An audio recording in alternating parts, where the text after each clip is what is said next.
Why does ambition feel so heavy when all we wanted was stability? What's up, everyone? Welcome back to This Is Fine, a Millennial Diary. I'm Alex, and today's special because we're opening the door to a brand new volume: work, worth, and the hustle myth. Over the next 10 episodes, we're diving into all the messy, complicated ways work has shaped and broken us, from side hustle culture to bad bosses to gnawing through the thought of even retirement. In this economy, this volume is all about asking what is our worth when the system was never built for us in the first place. And to kick things off, we're starting with a feeling every millennial knows too well: career climbing while crying. Because for a lot of us, success doesn't feel like success. It feels like exhaustion with a paycheck on the side. When we were kids in the 90s, success was sold like a cartoon. Go to school, get a degree, get a job, climb the ladder, live happily ever after. But damn, reality, that ladder wasn't just shaky. Half the rungs were goddamn missing. We graduated into recessions, layoffs, industries collapsing, and housing prices climbing out of reach.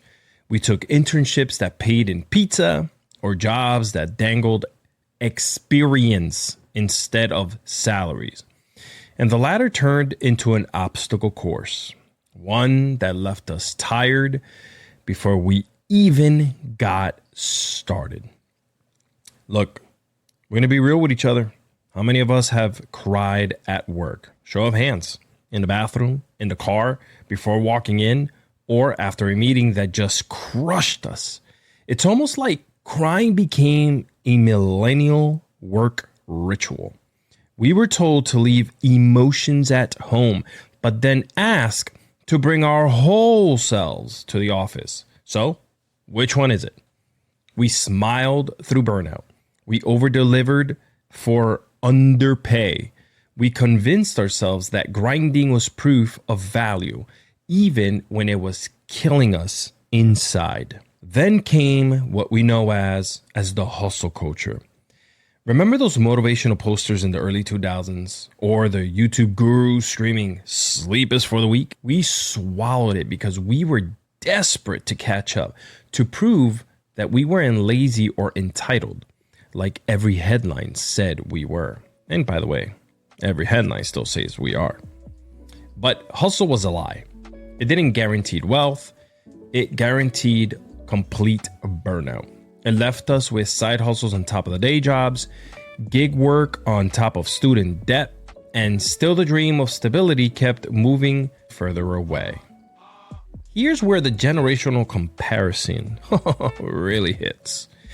See, we, you, me, us listening right here, millennials, we internalized the hustle. We worked 2, 3 jobs because we thought it was the only way. Crying while climbing the ladder, well, that felt normal. Like the suffering was a badge of honor. But Gen Z, man, they're not playing the same game. They're walking out of jobs that don't respect them. They're choosing mental health over paychecks. They're asking for 4-day work weeks and remote first roles. And while we sometimes side eye them, maybe they're the ones rewriting what success should look like. We stayed because we thought we had no choice. They leave because they know they do. So here's the key takeaway. Ambition doesn't have to mean suffering. Climbing doesn't have to mean crying. And maybe worth isn't about how high we climb, but how whole we stay while climbing. We're allowed to want careers that don't drain us. That's for damn sure. We're allowed to rewrite what success looks like. And most importantly, we're allowed to choose peace over performance. And I can tell you, ever since the pandemic, that's where we have finally taken some, not all, but just some of that control back. We have really made something out of ourselves, whether it was an idea that flourished, a podcast like this one, a YouTube show. There's been so many creators out there that have now, from our generation, been able to walk away from that grind, from that ladder that takes us absolutely nowhere. Because you get to that last rung, you reach up, you're up there, and when you finally look down, there's nothing. There's nothing there for you. You reach up, what else is there to grab onto?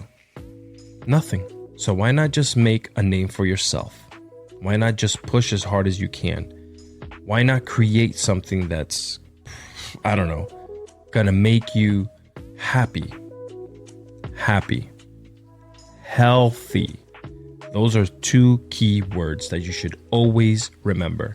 Happy and healthy. And now, this is not for everyone. This is not something that automatically anyone can grab onto and do and, hey, makes a successful attempt and become financially stable. This is hard work. But if you have the dream and you have the drive and you know that you're going to be happy and healthy, then lay that groundwork and move forward. Now that's episode 51, the opener for volume 6. We've laid out this groundwork, the hustle myth, the crying, the exhaustion that so many of us carried as normal. But this is just a start. Next episode, we're diving into the beast itself, the side hustle industrial complex. Why did millennials build an entire culture of doing more than one job just to survive, and who actually benefited from it? Make sure you're subscribed wherever you listen. Hit up alexiscardoza.com to find all of the YouTube links and share this with someone who's probably cried in their bathroom at least once, or maybe while listening to this right now. Because, hey, just want to tell you, you're not alone. And in this volume, we're taking back our worth. And guess what? This is fine. Goodbye.